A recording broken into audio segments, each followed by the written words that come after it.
Hello guys, welcome back to the channel and welcome back to Elite Wrestling. तो guys आज भी हम AEW के कई सारे अपडेट्स और स्टोरीज के बारे में बात करने वाले हैं। और गाइज आज इस वीडियो में हम जानने वाले हैं कि जॉन मॉक्सली ने न्यू जापान प्रो रेसलिंग के कौन से बड़े लेजेंड को एक मैच के लिए चैलेंज कर दिया है। रैब वैन डैम ने रिवील किया कि अगर वो AEW कंपनी में आना चाहते हैं तो उनकी मेन प्रायोरिटी क्या रहने वाली है और उनका मेन इंटरेस्ट क्या रहने वाला है। डॉक्टर ब्रिट बेकर ने रिवील किया कि एक हील सुपरस्टार बनकर परफॉर्म करने में और एक फेस सुपरस्टार बनकर परफॉर्म करने में उन्हें कौन कौन सी डिफिकल्टीज का सामना करना पड़ा। लांस आर्चर के साथ रियल लाइफ में एक AEW हेटर को लेकर एक काफी बड़ा इंसिडेंट हो चुका है और हम जानने वाले हैं कि क्या हमें हार्डी बॉयज का रियूनियन देखने को मिलने वाला है या नहीं। तो गाइज ये सब बातें जानने के लिए ये वीडियो एकदम आखिर तक देखना। और गाइज अब ज्यादा देर ना लगाते हुए चलिए वीडियो शुरू करते हैं। और सबसे पहले बात करते हैं डॉक्टर ब्रिट बेकर की और जानते हैं कि डॉक्टर ब्रिट बेकर के हिसाब से उन्हें फेस सुपरस्टार और एक हील सुपरस्टार का रोल प्ले करने में क्या क्या डिफिकल्टीज का सामना करना पड़ा।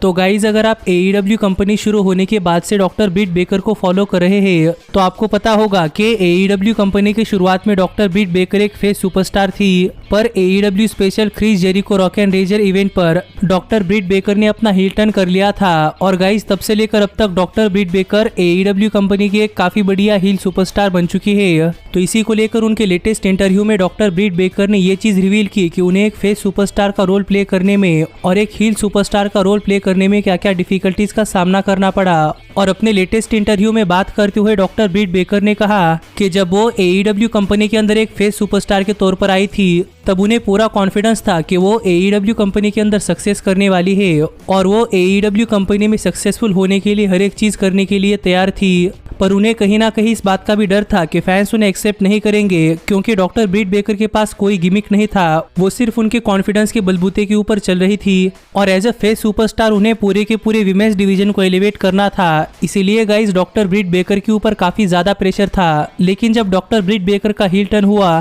तो बेकर ने कहा कि हील टर्न के बाद डॉक्टर ब्रिट बेकर के लिए सभी चीजें काफी आसान हो गई क्योंकि एक फेस सुपरस्टार बनकर रहने में आपको काफी सारी चीजों का ध्यान रखना पड़ता है। आप किस तरीके से रेसल करते हैं, आप किस तरीके से बात करते हैं, आप किस तरीके से फैंस के साथ इंटरैक्ट करते हैं, इन सभी चीजों को आपको ध्यान में रखना पड़ता है क्योंकि एक भी चीज गलत हो गई तो फिर आपको एक फेस सुपरस्टार से एक हील सुपरस्टार बनने के लिए टाइम नहीं लगता। पर वही अगर हम बात करें हील सुपरस्टार्स की तो गाइज हील सुपरस्टार्स मन में जो चाहे वो कर सकते हैं क्योंकि उनका काम ही होता है कि वो ऑडियंस की नज़र में अपने आप के लिए हेट पैदा करे और वो जो चाहे वो चीज़ें वो जिस तरीके से चाहे उस तरीके से हैंडल कर सकते हैं, जो फ्रीडम डॉक्टर ब्रिट बेकर को हील सुपरस्टार बनने के बाद मिला। इसीलिए जब डॉक्टर ब्रिट बेकर का हील टर्न हुआ तो गाइज डॉक्टर ब्रिट बेकर ने अपने हील रोल को सक्सेसफुल करने के लिए काफ़ी ज़्यादा मेहनत की है और यहाँ पर वो बैकस्टेज में हर एक सुपरस्टार की मदद लेकर अपने आप को इम्प्रूव करने की कोशिश कर रही थी। और अगर आज डॉक्टर ब्रिट बेकर एक फेस सुपरस्टार होती तो ब्रिट बेकर को नहीं लगता कि आज वो इस पोजीशन के ऊपर होती कि जिस पोजीशन के ऊपर वो फिलहाल में है। जो बातें हाल ही में डॉक्टर ब्रिट बेकर ने अपने लेटेस्ट इंटरव्यू के अंदर शेयर की है और बताया है कि एक फेस सुपरस्टार और एक हील सुपरस्टार के तौर पर काम करने में क्या क्या डिफिकल्टीज का सामना करना पड़ता है और डॉक्टर ब्रिट बेकर ने ये सब चीजें किस तरीके से हैंडल की है।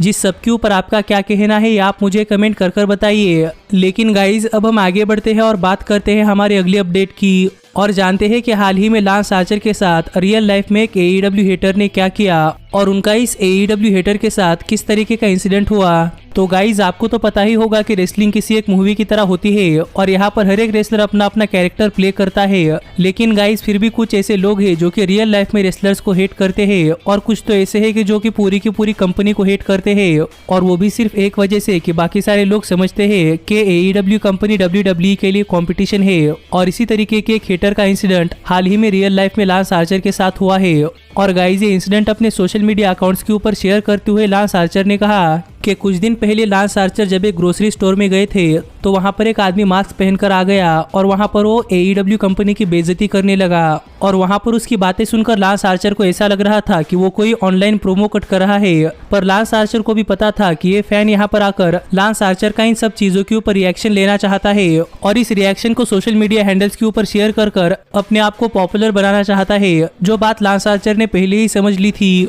और इसीलिए लांस आर्चर ने इसके ऊपर ज्यादा कुछ ध्यान नहीं दिया और लांस आर्चर अपने मजे में अपने घर की तरफ चले गए। जो स्टोरी हाल ही में लांस आर्चर ने अपने सोशल मीडिया अकाउंट्स के थ्रू शेयर की है जिससे हम समझ सकते हैं कि किस तरीके से फैंस रेसलर्स के रिएक्शन लेकर अपने आप को फेमस बनाना चाहते हैं। जिसके ऊपर आपका क्या कहना है ये आप मुझे कमेंट कर बताइए। और आपको क्या लगता है कि यहाँ पर लांस आर्चर ने जो किया वो सही है या नहीं। लेकिन गाइज अब हम आगे बढ़ते हैं और बात करते हैं हमारी अगली अपडेट की और जानते हैं कि आरवीडी को AEW कंपनी को लेकर कौन सी चीजें काफी ज्यादा इंटरेस्टिंग लगती है और वो कौन सी चीज होगी जो कि रैप वैन डैम को AEW कंपनी में लाने के लिए मजबूर कर सकती है। तो गाइज अगर आपने रैप वैन डैम को ECW, WWE और TNA के अंदर फॉलो किया है तो गाइज आपको पता होगा कि रैप वैन डैम कितने बढ़िया रेसलर है और हाल फिलहाल में रैप वैन डैम को WWE हॉल ऑफ फेमर बनने के लिए भी चुना गया है। पर इसी के ऊपर बात करते हुए रैप वैन डैम का जब एक लेटेस्ट इंटरव्यू लिया गया तो गाइज इस इंटरव्यू में रैप वैन डैम से कई सारे सवाल पूछे गए, जिनमें से एक था कि क्या Rob Van Dam AEW company देखते हैं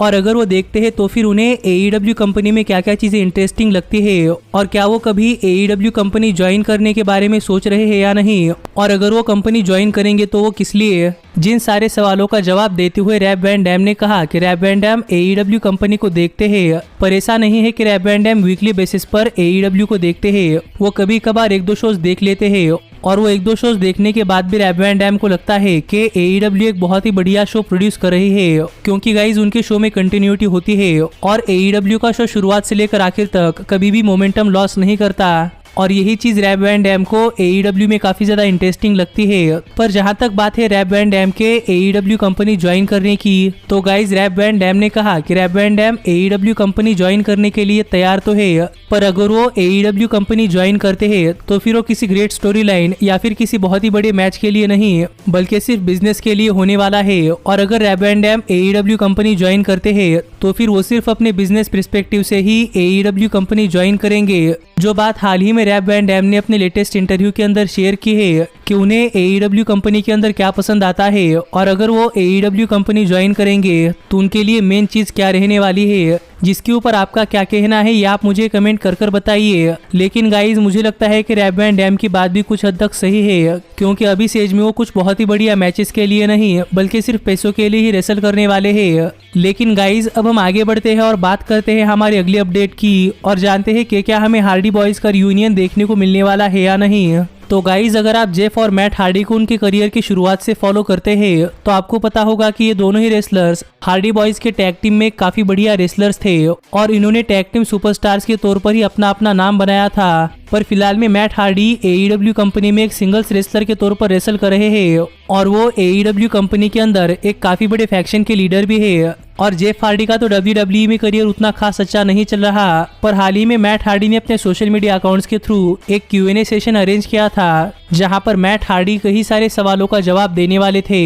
और यहाँ पर फैंस मैट हार्डी से जो सवाल चाहे वो सवाल पूछने के लिए तैयार थे। और यहीं पर एक फैन ने मैट हार्डी से ये पूछा कि क्या हमें हार्डी बॉयज का रियूनियन देखने को मिलने वाला है या नहीं, जिसके ऊपर जवाब देते हुए मैट हार्डी ने कहा कि हाँ, फ्यूचर में मैट हार्डी अपने रेसलिंग करियर के अंदर हार्डी बॉयज को रियूनाइट करना चाहते हैं और वो भी होप करते हैं कि जेफ हार्डी को भी लग रहा होगा कि वो फिर एक बार मैट हार्डी के साथ एक टैग टीम में काम करे। और मैट हार्डी का तो ड्रीम ही यही है कि जिस तरीके से मैट हार्डी ने अपनी रेसलिंग करियर की शुरुआत की थी यानी कि एक टैग टीम में, उसी तरीके से मैट हार्डी अपने भाई जेफ हार्डी के साथ मिलकर एक टैग टीम के तौर पर ही रिटायर हो, जो कि मैट हार्डी का ड्रीम है। जिससे तो हम समझ सकते हैं कि गाइज मैट हार्डी तो चाहते हैं कि फ्यूचर में आगे चलकर जेफ हार्डी और मैट हार्डी एक साथ आकर हार्डी बॉयज का रियूनियन करे और वो एक टैग टीम के तौर पर ही अपने रेसलिंग करियर में से रिटायर हो जाए। जिससे हम समझ सकते हैं कि कहीं ना कहीं जेफ हार्डी भी AEW कंपनी में आ सकते हैं अगर उन्हें भी कहीं लगता है कि वो मैट हार्डी के साथ आखिरी रन टैग टीम में करना चाहते हैं। तो देखना पड़ेगा कि क्या कभी Jeff Hardy AEW company join कर मैट हार्डी के साथ एक टैग टीम में काम करते हैं या नहीं।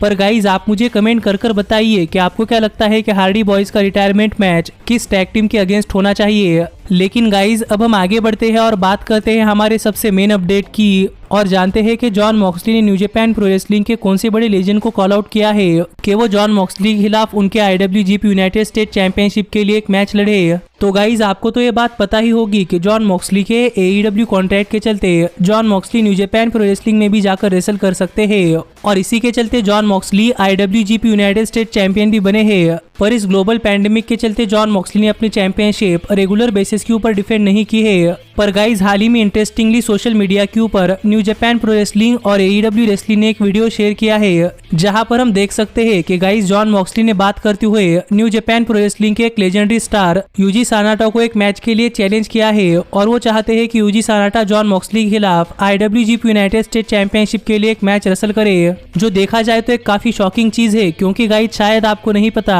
पर मैं आपको बताना चाहूंगा कि गाइस सानाटा जापान के एक काफी लेजेंडरी स्टार है और जिस तरीके से WWE के अंदर अंडरटेकर और रिक फ्लेयर की गिनती होती है उसी तरीके से जापान के अंदर यूजी सानाटा की भी गिनती होती है और अपनी 53 इयर्स की एज में भी सानाटा अब भी रेसल करते हैं। तो आप समझ सकते हैं कि सानाटा कितने बड़े रेसलर है और इन्हें ही हाल फिलहाल में जॉन मॉक्सली ने कॉल आउट किया है और जॉन मॉक्सली चाहते हैं कि इनके खिलाफ वो IWGP यूनाइटेड स्टेट चैंपियनशिप के लिए एक मैच रेसल करे। तो गाइस देखना पड़ेगा कि क्या सानाटा जॉन मॉक्सली का चैलेंज एक्सेप्ट करते हैं या नहीं और अगर इन दोनों के बीच में मैच होता है तो गाइस ये मैच कौन जीतता है। पर गाइस इन सब के ऊपर आपका क्या कहना है ये आप मुझे कमेंट कर बताइए और अब मैं मिलता हूँ आपसे अगली वीडियो में। पर तब तक stay healthy, stay happy and keep watching elite wrestling. Hey, did you like that video? Click the screen for more. And where do you think you're going? Check out our official merchandise page and to support the entire cast. And thanks so much for being the elite. The elite, the elite. What, Nick, you're not going to sing it all with me this time?